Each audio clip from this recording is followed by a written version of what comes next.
오늘 우리에게 주신 하나님 말씀은 창세기 17장 1에서 4절 말씀입니다. 창세기 17장 1에서 4절 말씀을 다 함께 읽겠습니다. 아브라함이 99세 때에 여호와께서 아브라함에게 나타나서 그에게 이르시되 나는 전능한 하나님이라. 너는 내 앞에서 행하여 완전하라. 내가 내 언약을 나와 너 사이에 두어 너를 크게 번성하게 하리라 하시니, 아브라함이 엎드렸더니 하나님이 또 그에게 말씀하여 이르시되 보라, 내 언약이 너와 함께 있으니 너는 여러 민족의 아버지가 될지라. 아멘. 할렐루야. 우리 서로 한번 인사할까요? 사랑하고 축복합니다. 참 잘 오셨습니다. 오랜만에 손님이 왔습니다. 한 2년 만에 온 것 같은데요. 너무너무 반갑고 환영하고, 또 특별히 의미 있는 우리 지체들이 함께 방문해주고 또 손님으로 초청되어 와서 참으로 감사한 일입니다. 우리 여러 가지 생각들을 하면서, 저도 학교를 다닐 때에 이 친구들은 아니지만 더 위에 졸업한 지가 한 10년 가까이 되어 가니까 이 친구들이 있는 선배들이 있을 때에 같이 학교를 다녔던 기억이 납니다. 또 위에서 학교에서도 많이 기도했었고, 또 우리 학교에서 함께 더부살이를 하고 있으니 위에서 여러분들도 많이 기도해 주시고 또 격려해 주시길 부탁드립니다. 오늘은 창세기 17장 1절부터 4절 말씀을 통하여 아브라함의 삶과 그리고 그의 삶을 통하여 하나님께서 아브라함에게 기대하시고 원하시는 것이 무엇인지 함께 살펴보려고 합니다. 아브라함의 삶을 살펴보면 참 우리의 모습과 많이 닮은 것 같습니다. 믿음의 조상이라 이야기를 하지만 믿음의 조상치고는 연약한 모습이 너무 많습니다. 약점도 많고 실패도 많이 하고, 그리고 하나님 앞에 불신앙하는 모습도 때로는 보여주기도 하고, 또 때로는 거짓말하는 모습을 보여주기도 합니다. 그런데 이러한 과정들 가운데서 하나님께서 아브라함을 차근차근 훈련시켜 가시고, 아브라함의 삶이 그러함에도 불구하고 하나님께서 그를 버리시는 것이 아니라 그를 훈련시키시고 다시 믿음 안으로 데리고 오셔서 믿음 앞에 증거하여 주시고 확언하여 주시고 다시 약속하시고 또 약속하여 주시고 또 약속하여 주심으로써 그의 믿음이 더욱 강하도록 훈련시키는 것 또한 바라볼 수 있습니다. 오늘 17장의 말씀은 이 가운데서 하나님과 언약하는 장면 가운데 15장에 나오는 언약을 다 새롭게 언약하는 것이 아니라, 아브라함이 이 언약을 확실하게 믿지 못하니까 내가 이제 너에게 약속해 주었던 그 언약 말고 너의 몸에도 내가 하나님 앞에 언약이 어떤 의미를 가지는지 내 몸에 새겨서 증거해 줄게 하는 것이 할례죠. 하나님께서 내가 너에게 반드시 이 약속 지킬 것이고 너희 백성이 이 할례 받은 백성으로서의 삶을, 즉 내가 너희에게 명령한 그 삶을 살면 내가 너희와 여전히 동행해주고 나는 너희의 하나님이 될 것이다 라는 것을 확정해 주는 것이 오늘 17장 뒤에 나오는 할례에 대한 이야기입니다. 그런데 오늘 17장 1절부터 4절까지 본문을 택한 이유는 아브라함의 삶, 즉 앞의 삶과 뒤의 삶을 연계하여서 하나님께서 아브라함에게 기대하시는 삶이 무엇인지 살펴보고, 오늘 저와 여러분이 하나님 앞에 행하고 하나님 앞에 완전하게 사는 것이 무엇인지 생각해 보아서 이제 우리가 어떻게 하나님 앞에 행하며 하나님 앞에 완전한 삶을 살아갈 것인가에 대한 말씀을 함께 나누려고 합니다. 앞의 내용들을 살펴보면, 앞에 아브라함이 집에서 기른 여러 명의 318명의 사람들을 가지고 5개국의 연합국을 무찌르고 그 재산들을 찾아오는 장면이 나옵니다. 그리고 오늘 15장에서는 하나님께서 아브라함과 언약하시는 장면이 나오는데, 일반적으로 우리는 그것을 횃불 언약이라고 표현하기도 합니다. 이 횃불 언약을 통해서 하나님께서 아브라함에게 보여주시는 게 있는데, 그것은 무엇인가 하면, 너는 내 백성이 될 것인데 네가 너의 힘으로 약속을 이루는 것이 아니라 내가 네가 어떠한 가운데서도 이 약속을 반드시 이루겠다라는 것을 보여주시기 위하여 쪼갠 고기 사이를 지나가는 장면이 등장을 합니다. 이것은 무슨 의미가 있냐면 약속을 지키지 않으면 내가 이 고기와 같이 둘로 쪼개어지겠다라는 아주 무시무시한 언약적 약속에 대한 분명한 확신을 드러내는 장면이 15장의 내용이라는 겁니다. 근데 15장이 있고 나서 16장에서 또 한 사건이 등장을 하죠. 하나님의 약속을 받은 아브라함이 그렇구나, 내게 이제 자손을 주실 것이고 내게 이제 약속하여 주신 이 약속을 하나님께서 내게 복으로 주시겠구나 라는 것들을 믿고 그것을 하나님 앞에 확증한 아브라함이 하는 행동이 나옵니다. 그 행동이 무엇이냐면 첩을 얻어서 새롭게 아이를 생산을 하는데 그 아이의 이름이 이스마엘입니다. 그런데 재미있는 것은 오늘 16장 마지막 절의 말씀 16장 16절을 보면 아브라함이 이스마엘을 낳았을 때에 아브라함이 86세였다라고 그 나이를 기록합니다. 나이를 기록할 때 유심히 볼 필요성이 있죠. 그리고 오늘 본문인 17장 1절을 기록해 놓기를 아브라함이 99세 때에라고 그 나이의 시간의 간격을 13년이라는 것을 확인시켜 주고 있습니다. 분명히 아브라함은 하나님의 약속을 듣고 뭘 했습니까? 자녀를 낳았습니다. 이스마엘을 낳았습니다. 그런데 하나님께서 13년 동안 침묵하시고 그리고 17장 1절에서 이야기를 할 때 뭘 이야기를 하시냐면 아브라함에게 나타난 그에게 이르시되 나는 전능한 하나님이다 라고 자기 자신이 지금 말씀하고 있는 하나님께서 어떤 분이신지 보여주시고 다시 나타내시더라는 겁니다. 이것이 무슨 의미가 있습니까? 아브라함이 약속을 믿고 살아가고 있는데 그 약속을 믿고 살아가는 가운데에 전능한 하나님이 끼어들 장소가 어디 있느냐 질문하는 겁니다. 왜 그렇습니까?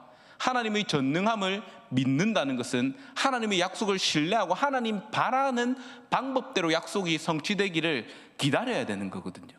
그런데 오늘 16장에 나오는 바로 앞에 나오는 그 본문에서는 하나님의 약속을 하나님 바라는 방법대로 이루는 것이 아니라 자기 자신의 아내가 권하는 방법을 따라서 그 약속을 이루려 힘쓰는 모습을 볼 수 있습니다. 그가 누구입니까? 아내 사라가 내 몸종 하가를 취하여 아들을 낳으라 이야기하거든요.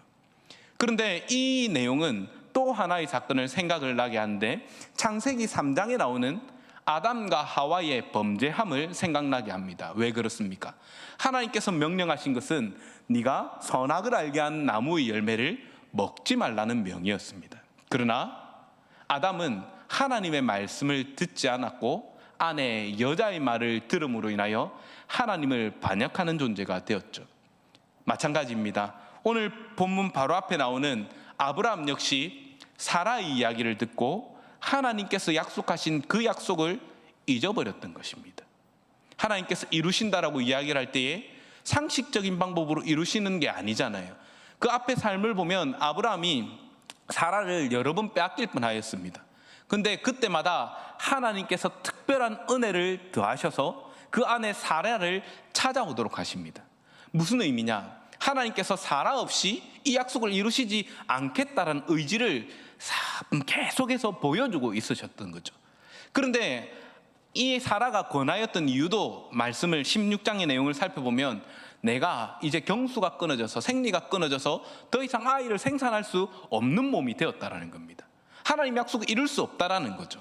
그러니까 당신이 젊은 몸종을 통하여 아이를 낳으면 그 아이가 내 아이가 되고 하나님의 약속을 이룰 수 있지 않겠느냐, 아주 논리적이고 이성적인 판단입니다.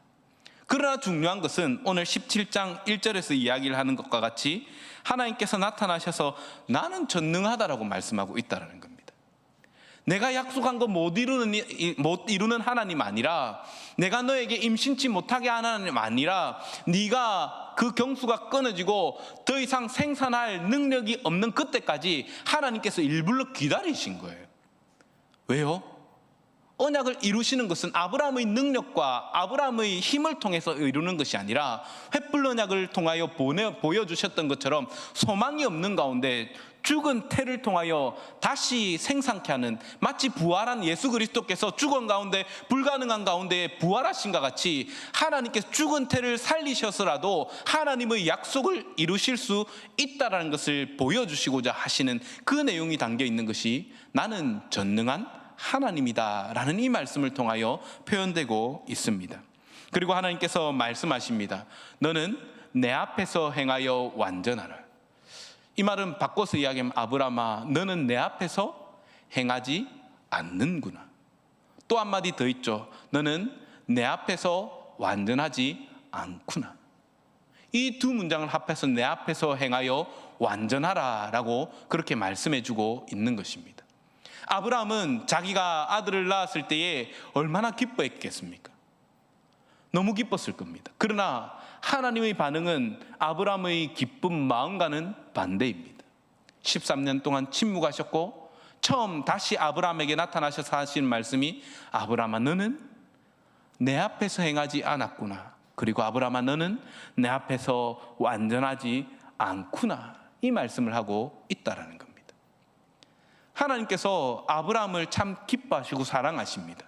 그 이유가 무엇인지 아십니까? 횃불 언약에서도 이야기를 하고 있지만 아브라함이 이를 믿으니 이를 그의 의로 여기셨다라고 말씀은 기록하고 있습니다. 무슨 말입니까? 아브라함이 잘 섬겼고 잘 준비했기 때문에 하나님 그를 의롭다 여기신 것이 아니라 하나님 약속하니까 그냥 믿는 거예요. 밑도 끝도 없이 믿는 거예요.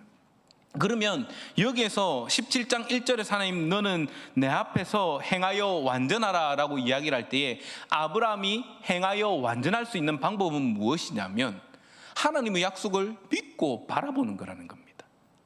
즉 하나님께서 별 말씀하지 않으시면 자기가 살아왔던 삶의 방식을 그대로 유지하고 있고 그리고 하나님 머물라는 그 땅에서 이제껏 자신이 318명을 집에서 길렀다고 이야기를 하는데 318명을 집에서 왜 길렀을까요? 고아들입니다. 고아들.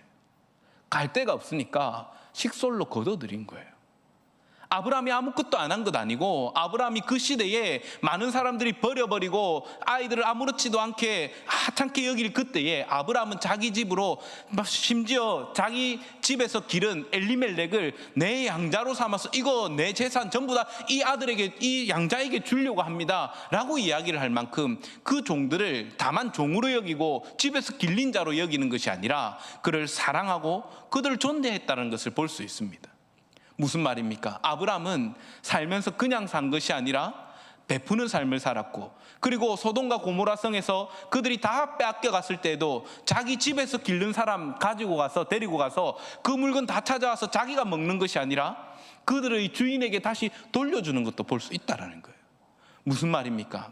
아브라함은 하나님의 언약을 믿으며 이웃들에게 자신이 행할 수 있는 최선의 삶을 다해서 돕는 삶을 살았다는 것이고 하나님께서 그를 지켜주신다는 것을 자기의 삶을 통해서 드러내며 살았다는 겁니다. 그러나 이 13년 동안 아브라함은 하나님을 신뢰하고 하나님을 바라보는 삶을 살았던 것이 아니라 자신의 육체를 신뢰하는 삶을 살았다는 것. 그것을 통하여 나중에 이스마엘은 하나님의 백성의 원수가 되고 그리고 하나님 나라를 심하게 흔드는 대적이 된다는 걸 볼 수 있습니다. 이삭이 태어났을 때 잔치할 때 어떻게 합니까? 그가 이삭을 희롱하거든요. 이것은 굉장히 심하게 위협했다는 의미입니다. 그래서 사라가 쫓아내죠. 그러나 오늘 말씀을 통해서 하나님께서 아브라함에게 이것이 잘못되었고 앞에 16장에 나와 있는 내용이 네가 내 앞에서 행하는 것이 아니라 네 마음대로 행한 삶이라는 것을 이야기해 주고 있다는 겁니다. 상식적으로 생각을 하고 이성적으로 생각해도 이 방법밖에 없었습니다.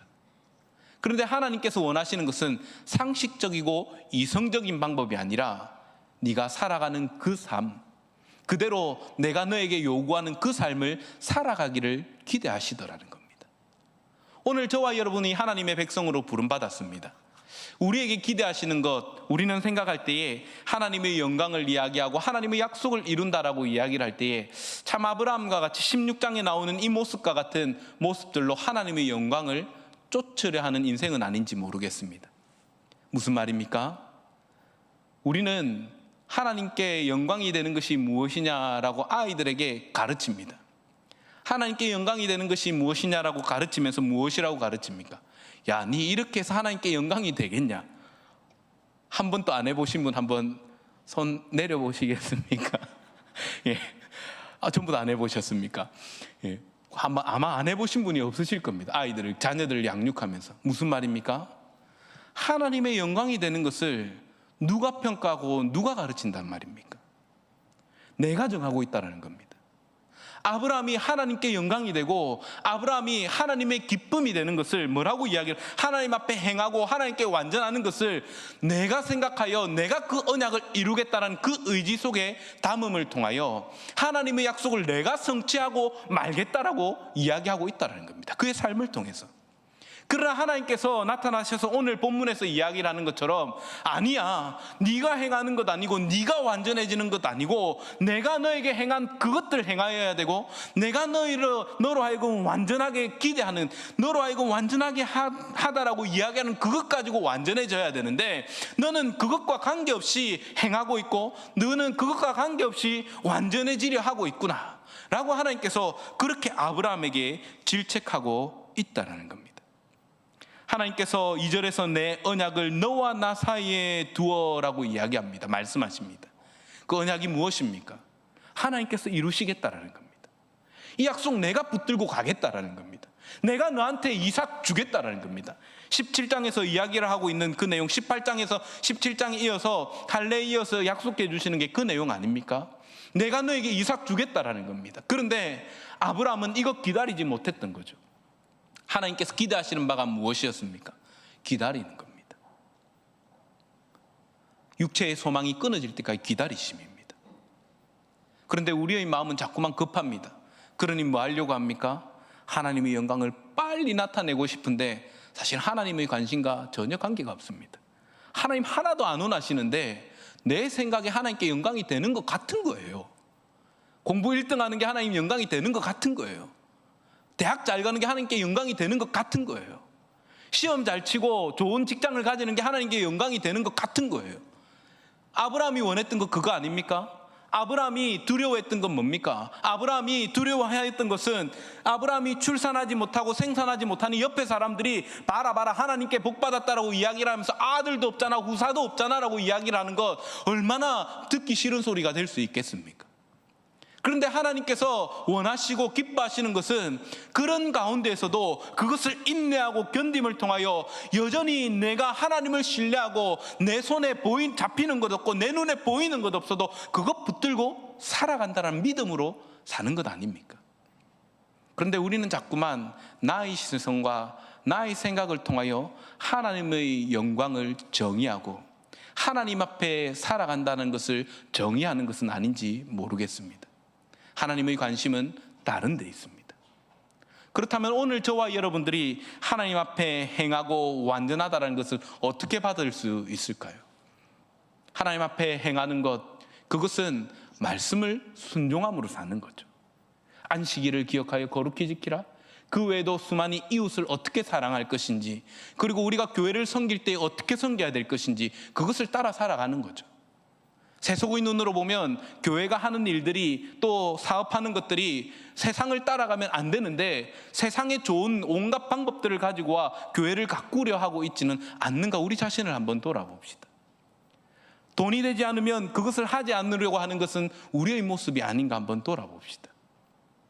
우리 교회가 나아가야 될 것은 무엇이 잘 되고 드러나기 때문에 하는 게 아니라, 때로는 밑 빠진 독에 물을 붓는 것처럼 보인다 할지라도 하나님께서 기뻐하시는 방향이 무엇인 것을 따라서 하나님 말씀이 저와 여러분들에게 요구하시는 것이 무엇인지 깊이 고민하고 나와야 되는 것이 성도의 삶 아닙니까? 사랑하는 여러분, 그러함에도 자꾸만 우리는 마음이 급합니다. 그래, 자녀들에게 당장 눈에 보이는 것들을 요구하고 그것 못하면 자녀에게 핀잔합니다. 그래가 하나님 영광 다 가린다는 겁니다. 여러분, 근데 그게 하나님 영광입니까? 여러분의 체면은 아닌가요? 하나님의 영광은 이러한 것들과 아무 관계없는 줄 믿습니다. 왜 제가 믿습니다라고 표현을 하냐면, 저도 어릴 때 그렇게 교육을 받고 그게 하나님 영광인 줄 알았거든요. 그런데 하나님 말씀을 공부하면 공부할수록, 말씀을 배우면 배울수록, 읽으면 읽을수록, 하나님 영광은 그것과 아무 관계가 없구나라는 것을 깨달아지더라고요. 그럼 무엇이 하나님 영광입니까? 하나님 제일 기뻐하시고 자랑하고 싶으신 것이 무엇입니까? 바로 지금 저와 여러분들이 이 자리에 앉아 있는 이유입니다. 무엇입니까? 우리 주 예수 그리스도 피 묻은 보혈을 통하여 저와 여러분들을 깨끗하여 주셨다는 것, 그것 하나님께서 기뻐하시고 그것 자랑하기 원하신다는 겁니다. 세상은 그것을 어리석다 이야기를 하지만 하나님은 십자가를 영광이라고 말씀하시고, 하나님께서 내 앞에서 온전한 것은 우리 자신이 능력 있고 우리 자신이 힘이 있기 때문에 행하고 능력 있게 행하는 것이 아니라, 하나님 앞에 완전하여지는 것이 아니라, 나는 자격 없고 나는 능력 없지만 예수 그리스도께서 십자가에 피 흘리심으로 인하여 저와 여러분들이 하나님 앞에 온전한 사람으로서 부름받을 수 있다. 저와 여러분을 거룩하게 하신 이유가 무엇입니까? 저와 여러분을 의롭다 칭할 수 있는 이유가 무엇입니까? 그것은 예수 그리스도의 십자가의 보혈로 말미암아 저와 여러분들의 죄를 깨끗게 하여 주셨기 때문 아닙니까? 그러하기에 오늘 저와 여러분이 이곳에 앉아 하나님의 말씀을 들으며 하나님의 부르심 앞에 나와 하나님을 경외하며 찬양하며 예수 그리스도의 보혈을 찬양하는 그것을 통하여 하나님 자신의 거룩함을 나타내시고, 하나님께서 저와 여러분들을 완전하게 하셨다는 것을 자랑하시고 증거하는 자리가 바로 이 예배의 자리 아닙니까? 그러므로 사랑하는 여러분, 우리 헛된 것들을 가지고 세상에서 온전하여지고 완전하여지려고, 그리고 말씀 앞에 행하고 있다라고 착각하는 삶을 살아가지 맙시다. 우리가 가장 집중하고 가장 주목해야 할 삶이 무엇입니까? 내가 얼마나 세상 가운데 드러나고 내가 얼마나 세상 가운데 높은 자리에 있는가가 아니라, 내가 지금 하나님을 어떻게 만나고 있고 내 삶에 있어서 아브라함과 같이 내가 이스마엘이 없으면 부끄러워서 못 살겠다가 아니라, 하나님께서 다른 것 없어도, 내가 심지어 이삭이 아직 태어나지 않아도 100세가 되어서 아들이 없어도 하나님 나의 보증이 되시고 하나님 나의 약속이 되시면 내가 그것만으로도 믿음으로 살아갈 수 있다는 이 믿음이 저와 여러분들을 살게 하는 것 아닙니까? 그러므로 사랑하는 여러분, 오늘 우리가 예배하는 이유를 바르게 바라봅시다. 오늘 이 자리에서 하나님 앞에 지금 이 시간 다른 사람들은 돈 벌러 가 있고 놀러 가 있고 단풍을 즐기러 가 있는 이때에 왜 이 교회에 나와서 앉아 계십니까? 그것은 우리가 하나님을 믿기 때문에, 우리를 구원하여 주신 예수 그리스도의 은혜를 신뢰하기 때문 아닙니까? 오늘 본문은 이것을 가르칩니다. 자격 없고 아브라함과 같이 실수하고 넘어지는 저와 여러분들을 향하여 반대로 이야기하십니다. 너는 내 앞에서 행하고 있구나. 내 앞에서 완전하구나. 왜 그렇습니까? 우리가 세상의 것을 버리고 하나님 앞에 나왔기 때문입니다. 우리의 예배함을 하나님께서 귀하게 여기시는 이유, 하나님의 영광을 나타내기를 기대하시고 원하시는데, 저와 여러분들이 오늘 이 예배의 자리에 나와 주 예수 그리스도의 영광을 하나님께 찬미하며 찬송하는 것들을 통하여, 하나님 내게 이런 분이십니다, 하나님 다른 것 없어도 나는 하나님 없이 못 살겠습니다 라는 믿음의 고백이 이 예배의 자리를 통하여 드러나기 때문입니다. 그러므로 사랑하는 여러분, 우리 마음에 이 기쁨을 가지고 참 하나님 앞에 행하며 완전함을 이루는 자로 살아갑시다. 우리는 완전하냐라고 물어보면 아니요, 제가 어떻게 완전합니까? 라고 이야기할 수도 있습니다. 의로우십니까? 라고 물어보면 내가 어떻게 의로울 수 있습니까? 라고 이야기할 수 있습니다. 그러나 이 질문 앞에 우리는 믿음으로 대답해야 합니다. 아멘. 한번 물어볼까요? 사랑하는 여러분, 의로우십니까? 의로우십니까? 여전히 자신이 없으시죠? 믿음으로 담대하게 고백해야 됩니다. 다시 한번 여쭤보겠습니다. 여러분 의로우십니까? 여러분 완전하십니까? 우리가 믿음으로 하나님 앞에 의롭지 않습니다. 그런데 믿음으로 그 의로움을 받는 거예요. 믿음으로 내가 하나님 앞에 의롭다 칭함받은 하나님의 백성인 것을 믿는 거잖아요. 내가 거룩하지 않아요. 그런데 하나님께서 나로 하여금 성전되게 하셨고 거룩한 성령께서 내 안에 계시기에 나는 거룩하다고 믿음으로 고백하는 겁니다. 그러하기에 오늘 이 말씀을 통하여 너는 내 앞에 행하여 완전하라는 이 말씀을 마음 깊이 새겨서 내가 어떻게 하나님 앞에 완전하게 행할 수 있는가, 하나님 앞에 행하여 완전할 수 있는가, 그것들을 고민하고 또 고민하는 성도가 됩시다. 그래야 예배하기를 가장 기쁨으로 여기고 세상 그 무엇 없어도 내가 심지어 오늘 내가 다른 것들 이것들 못해서 내가 큰 손해를 당한다 할지라도 내가 하나님 앞에 완전하기 위하여, 내가 하나님 앞에 행하기 위하여 하나님 앞에 오늘도 나와 예배하는 저와 여러분 됩시다. 그때 하나님께서 3절에서 뭐라고 이야기를 하십니까? 2절에서 이렇게 이야기하십니다. 내가 내 언약을 나와 너 사이에 두어 너를 크게 번성하게 하리라 하시니 아멘. 오늘 본문에서는 너를 크게 번성하게 한다는데 원어에 보면요, 크게를 2번 써놨습니다. 2번 왜 써놨을까요? 강조하는 겁니다. 이 믿음에 행하고 하나님 앞에 행하고 하나님 앞에 완전할 때 내가 너를 크게 번성하게 할 것이다는 하나님의 확신을 불어서 말씀하여 주시고 약속하여 주시는 것이죠. 그러므로 사랑하는 여러분, 하나님 앞에 행합시다. 그리고 하나님 앞에 완전한 성도가 됩시다. 오직 예수 그리스도를 믿는 믿음만으로 우리가 완전하여지고 하나님 앞에 행할 줄 믿습니다.